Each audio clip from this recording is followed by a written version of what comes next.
Dive Squad, welcome back. If you even watched my last video, I'm gonna have a hell of a time even piecing the audio together. It's fitting, it's fitting. I struggled on the dive, I struggled recording the audio. That's just, that whole dive is just a total wash of crap. But here's the second dive of the day on the reef. This one did go much better. So, shout out to Tim. He said he was feeling sick for this dive. He was feeling, or was it sick? Nauseated maybe? I think that's what he said, but I don't want to put words in his mouth. But, for whatever reason, he was not feeling this dive. And I've been there before too. In fact, in Miami, it was earlier this year. I went out on a 2-tank dive, went down on the first one. I don't know what was going on. I was short of breath. I could not catch my breath the entire dive. I got back on the boat, took off my wetsuit, and I was rash. There was a rash everywhere. I think I had some reaction to something. I don't know. Maybe the algae bloom in the water. But I was not feeling good. That first dive did not go well. I had this rash on me that did not go away until I took the wetsuit off. I had a few moments where I'm like, okay, I might have to go to the hospital here. But needless to say, I punted on the second dive, which was a bummer because they went to a place that supposedly had a lot of wildlife. But, you know, if you're not feeling it, you're not feeling it. So it happens. It happens. So Tim, you made the right decision, man. You really did. If you ever watch this, yeah, don't force it. Don't ever force it. It's not worth it. But the one benefit of that was it was just me and Jay after that. And so it's much easier to stick with one other person than it is to stick with two people. So this dive went much better, much smoother. We did kind of get lost. Again, we jumped in the water. They told us to swim north. Okay, I did find a finger of rocks. But quickly after that, it just kind of disappeared. There was no more fingers, and we started swimming north. I was looking at my compass, and we're swimming north. And before I know it, I'm in 5 feet of water everywhere. I'm like, okay, what are we doing here? This is not scuba place. We're in a ocean swamp right now. I was half expecting a saltwater crocodile to swim by, you know? But I think we popped up, and I looked at the boat, and I'm like, alright, let's just swim back to the boat. So we swam back to the boat, finally started finding the finger coral rocks, or the fingers of rocks again. And so that ended up working out. And I was pretty happy with that, to be honest with you, because, you know, I was getting agitated already after the first dive. After this one, I'm like, okay, here we are again. I'm lost again, you know. And it was nice to finally, like, make a decision, go somewhere, and have it actually work out. So, the latter half of this dive was much better than the first half. And I finally calmed down a little bit, so... Again, to the captain, I'm sorry. You were totally right about me swimming over the shallow parts of the coral. Should not have been doing that. It was not on purpose. It was a combination of losing people, current taking me, whatever you want to call it. But these aren't my divers. I'm your diver. Okay, I berated that point enough. Let's just look at what we got here. So you can see the current kind of swaying back and forth, man. It can get you. It can get you. This is not what I would call a strong current. But it can push you places where you're not really expecting. And before you know it, you're over top something. Yeah, here we are. I think we kind of left the finger at this point. And I was like, okay, where are we going? Now, one thing for Jay. Jay, I really want to see your videos. You're going to have to just put them on YouTube. Just put them on YouTube. She told me that she ran her camera the entire time. You know me, I like doing, you know, short clips here and there, or turn it on, turn it off. She told me she kept that thing running the entire dive, both dives. I don't know how her battery lasted that long. Yeah, I was trying to get her attention for this. This was the highlight of this dive. This school of bluefish just swam up out of nowhere and started munching on the rocks. She was kind of behind me somewhere. I wish she had seen it. I couldn't get her attention though. That was cool. That was the best thing that happened this dive. Yeah, I can't believe she runs that thing. If I turn my camera on and just ran it forever, I'd probably get... I don't know. I'd be curious. You know, I have done that once. I did that in Devil's Lake in Wisconsin. I was like, you know what? I'm gonna do something different this dive. I'm just gonna run the camera. Open shutter, baby. And I went back and watched it, and I didn't really like it. It was too much. It was too long. It was too boring. You know, maybe if I had to, that was before I started adding commentary, you know, so maybe if y'all hear my voice, you'd enjoy it, but yeah. But she ran her camera the entire time, and she's got a GoPro 9, so I've got the 8, so she's got the next model up. I think they're at 12 or maybe even 13 now, so we're both kind of behind the Joneses there, but I think, I don't know, they might have finally started doing something about battery improvements by the 9. At least they did in cold weather, that's what I've read. So my GoPro does not work in cold weather, essentially. And I've said this before, I buy the cheap batteries. If I bought GoPro branded batteries, they'd probably be better. But I think, you know, this was not cold weather, but yeah, I don't know. I was really shocked that she said it was completely dead when she was done. But still, that's pretty impressive if that thing ran for the entire length of this dive. Because these dives are timed. You're so shallow, even if you burn through air, you're not going to go through all your air swimming this shallow. So we basically, dive time was an hour. You know, as opposed to the dive before in the Vandenberg. That was very limited. Well, that was limited by no deco time more than anything. You're down 100 feet, you're burning through air a lot quicker than you are when you're, you know, doing a glorified snorkeling session like we're doing here. But this is much better. I'm still thinking, still wondering where we are on the timeline here. Yeah, look at me. I'm just trying to get down. This was just so shallow. I'm trying to get down. Even 10 feet. Just take me down. I don't want my head popping out of the water. You know, at this point, I'm worried about sunburn. You know, I'm bald on top, so normally I'm wearing a hood in the cold water, but this is such warm water. I'm like, no hood, not wearing it. And there was no sunscreen at the top of my head. And I'm like, I'm gonna get burnt. I gotta get below the water. Get me down. I do not want to be hovering on the surface. Damn it. Get me below the water. I'm a diver, not a swimmer. Alright, that school of fish hanging under the rocks looks familiar, so I think we might have gone out and come back already, maybe? I don't know. I can't remember. Maybe I'll try doing some color correction one of these, Jay. Yeah, she asked me about color correction. I mentioned in the last video. So maybe I'll take a segment here and just try to color correct it. Just, I don't know if she's ever going to see these, but I haven't done that in a while, so it might be a fun exercise in video editing. Maybe just a swath of it, because that color looks good there. Yeah, GoPro is awesome, but its color balance varies wildly. It can't figure out if it wants to do blue or green, and then sometimes it's just like perfect.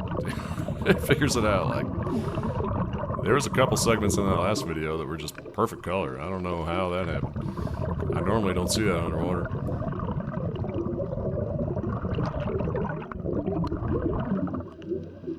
Alright, like last time, I think I'm out of things to say, so I might turn on some funky ocean mood music. And you guys enjoy the depths.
Oh yeah, I was proud of myself for spotting this thing. There was a creature in there.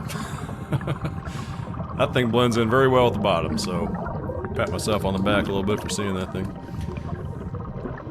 Yeah, the camera angle is not great, but my eye angle was better, and there was definitely a little fella in there, so, well, big fella. So I put him back down, let him be.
Yeah, at these depths, my light, you can maybe barely see the spotlight. It's just no man's land. It's just so shallow, there's enough light that gets through, but you still lose a lot of color even like 15 feet down, and my light's just not powerful enough. This is probably like the worst depth for a light, unfortunately. Because if you go back and look at my wreck dives, you know, I turn that light on 100 feet down and everything just pops. You know, everything pops because the light down there is so dim. But here, see the little spotlight? You can just barely see that thing, and it doesn't look much better underwater. The GoPro is not filming too far off of reality there. But it just is what it is. Yeah, I think 10 to 20 feet on a light is probably the worst depth you can use it at.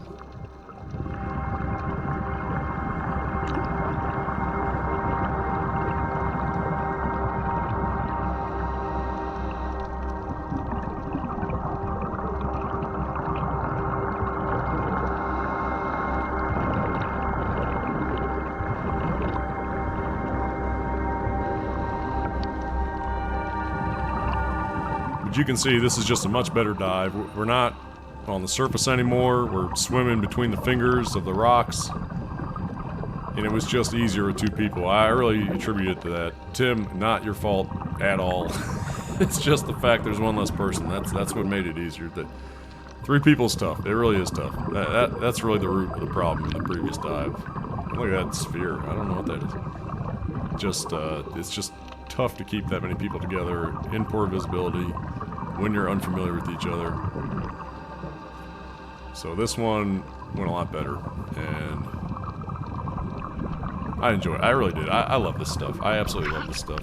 It's crazy that this is just growing right under the surface. Yeah, it's beautiful. It's absolutely beautiful. I love scuba diving. Absolutely love it. Especially in warm water. When I don't have to wear gloves, and I got that dexterity. Oh yeah, I was enamored with this parrotfish. He was rainbow. Is this a rainbow parrotfish? It must be. Alright, this is the ride back, so that's going to do it for me. I hope you guys enjoyed it. Hope you guys tolerated my complaining. I learned a lot. You learn a lot, or learn more from your failures than your successes sometimes, so stay tuned. Not sure where I'm diving next, but I hope to see you there. Just really quick, I wanted to show this. You may have seen the section in my video where I dabbled in color correction. I wanted to show what that looked like in the video editor with all the kind of color palettes open, so to speak. The histogram, the vector scope, the RGB parade. I don't really know what any of that stuff is, but it does kind of provide a visual on the different color channels in the video. So you can see right now, this is unedited part of it. It's very blue and it's very green. You can see the red is lacking. That's interesting, especially considering how shallow we are. This is only, like I said, 15, maybe 20 feet down. You can see how quickly you start to lose red, even at those shallow depths. So I'm gonna go ahead and play this video. Sorry for the crappy sputtery recording. That's my processor not being able to keep up with recording video and showing all this, but you can see where we hit the mark there and where all the colors kind of come up to equal intensities or levels of each other. And I think it looks pretty good, honestly. Maybe I should do more of this. I've never really messed with it. It's not an exact science. I watched some tutorial videos and now the color correction's gone. And it's back to no red, no green, lots of blue. But I thought that was kind of interesting, kind of cool. Yeah, maybe I'll do some more of that now that I've sort of fiddled around with it. I don't know. It's, like I said, it's not an exact science. I watched a few tutorial videos. It can get extremely complicated as you fine-tune things, or it can be pretty coarse adjustment like I did here. Even this took me a little while to figure out. I had to play with a lot of the different tools, and I didn't quite follow something that I saw online, but still pretty interesting. I thought it looked pretty good for now that I know what I'm doing. Not a whole lot of work, so maybe look for that in the future.